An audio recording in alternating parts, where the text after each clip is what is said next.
How's it going, everybody? So we're finally talking Wuthering Heights. Love is in the air. It's almost Valentine's Day, so it seems fitting that they're releasing a new adaptation around Valentine's Day. Now, I have seen several different adaptations of Wuthering Heights in my lifetime. Some of the more famous ones, I learned actually there are quite a lot of adaptations of the Emily Brontë novel I have not gotten to that I might have to after this new one. Firstly, though, I definitely want to make clear from a faithfulness level to the source material. I haven't read the Emily Brontë novel, so I can't comment on the source material and the accuracy from adaptation to adaptation. I certainly saw a lot of the different criticisms for this upcoming new adaptation, but since I didn't read the source material, I don't really have that level of attachment to it. Most of the time, admittedly, I'm not someone who is super into the romance genre of films. Not gonna lie, there is this allure to Emerald Fennell's adaptation that made it fairly easy to pull me into this torrid whirlwind love affair between Catherine and Heathcliff. The chaotic nature at play here, all of the passion and pain, the yearning for one another, mixed with sexual tension that stews until it reaches a breaking point. I felt like all of those aspects works in the film's favor in capturing the essence of desire between these two. All of the yearners out there and the book talk people, I think, are going to completely eat up this adaptation of Wuthering Heights, especially when paired with the mesmerizing visuals on display. Much like in Emerald Fennell's last film, Saltburn, Linus Sandgren's cinematography paired with Fennell's direction is immaculate. There's a bold, spellbinding quality to the visuals that really enhances the all-around atmosphere. Some of the striking choices visually and also story-wise may not work for certain audience members. There's a lot to love in the gorgeous usage of color,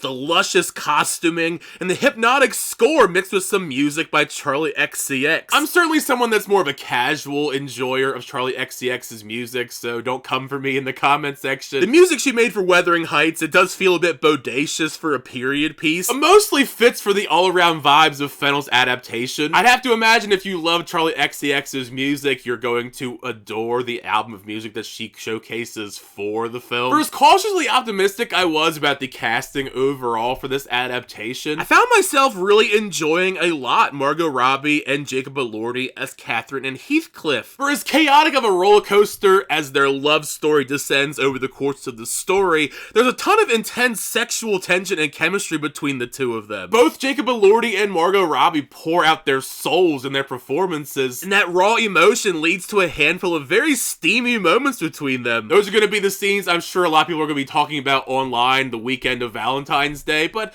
they're done very tastefully. This might not be my favorite Margot Robbie performance of all time, but it probably is at least in the top 5 because she is truly incredible in this. I already bought all my stock in Jacob Elordi after his amazing Oscar-nominated performance in Frankenstein, but I am all in after this interpretation of Heathcliff. The man just is dripping in effortless charm and charisma in nearly every sequence he's in. Love story between Catherine and Heathcliff, all the obsessive qualities, pain, and passion are heavily leaned into in this adaptation, so the emotional swings are quite hard and heavy. Those painful, destructive, soul-crushing qualities to Heathcliff and Catherine's whirlwind love affair, the cautionary nature to deny love, intimacy, and desire. Fennell isn't all that subtle about any of those feelings, and there is that messy, melancholic quality to what she seems to be saying through her adaptation of the love story. That's the major aspect I'm pretty sure that book purists probably are going to take some issue with the adaptation. I'm just guessing, I haven't read the book. Thankfully, it's not as chaotic as something like Saltburn or Promising Young Woman, at least. Two films of hers that I quite enjoy, but there are factors in both of them that keep me from absolutely adoring them. I would say Wuthering Heights is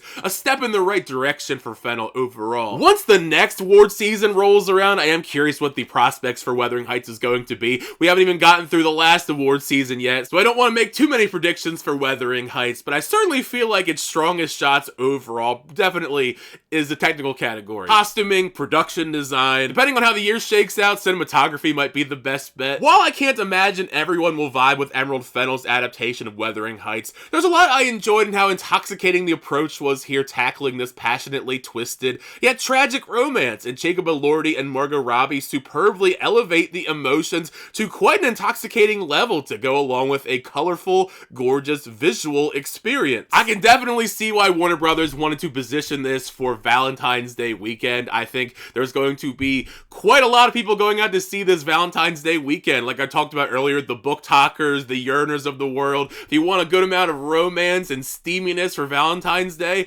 this is definitely going to be right up your alley here. Once you get a chance to check out Wuthering Heights, though, make sure you share your thoughts thoughts down below. What'd you think of the film? Did you like the film? Did you not like the film? If you're a fan of the novel, I'm also curious how you feel about this adaptation in comparison to the novel, but also other adaptations. Do you think it's one of the better ones? Do you not like it? Thank you guys. As always, checking out videos. I always do appreciate it. Make sure to leave a like on the video and also subscribe to the channel to update for user reactions, unboxings, and more. Until next time, I'll see you guys later.